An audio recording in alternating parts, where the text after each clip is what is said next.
Welcome to Pro Tips. Please like, share, and subscribe.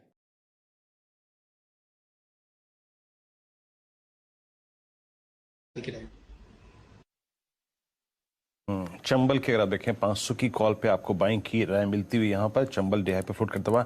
मानस एक बार जरा Indian hotels को देखिएगा, ये आपकी स्क्रीन पर डे हाई पर आके ट्रेड करता हुआ और ये लगातार अगेंस्ट ऑल ऑड्स अपने आप को मेंटेन करता हुआ। मैं इनफैक्ट ओआई की शीट खोलता हूँ अपनी, लेकिन आपकी राय इंडियन होटल्स पे?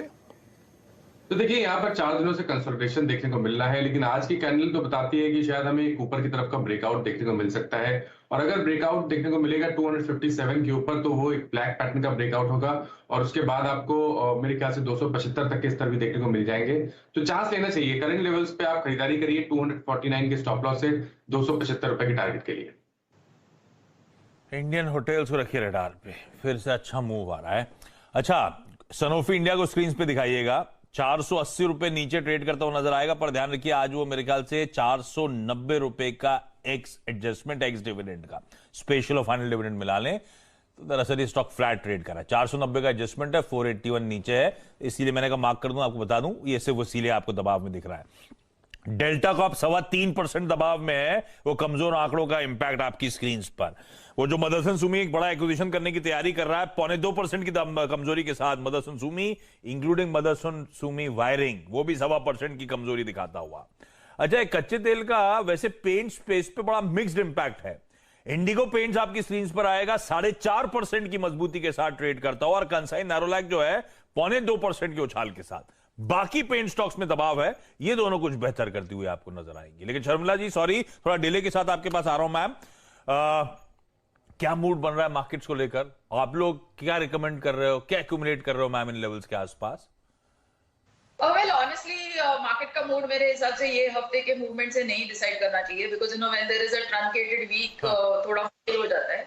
सो आई थिंक वेरी ऑनेस्टली जो व्यू है वो बदला नहीं है। आई थिंक कि जहां तक वॉर और ये सब चीजें है, मार्केट ने कहीं ना कहीं उसको दे taken it in their STRIDE. तो जैसे थोड़ी देर पहले आपकी बात चल रही थी, I think TCS is to my mind delivered an excellent set of numbers. और 2 दिन पहले शायद एक गार्टनर रिपोर्ट आई थी विच वाज सजेस्टिंग कि शायद आईटी का स्पेंड कम हो, पर टीसीएस के नंबर्स में वो कहीं भी नहीं दिखा। Their order pipeline is strong. So I think Infosys के नंबर्स बहुत इंपॉर्टेंट है, कल आएंगे, क्योंकि इन्फोसिस गाइडेंस देता है, TCS doesn't really give a guidance. लेकिन yes, I think their commentary sort of suggested कि ऑर्डर पाइपलाइन बहुत स्ट्रांग है।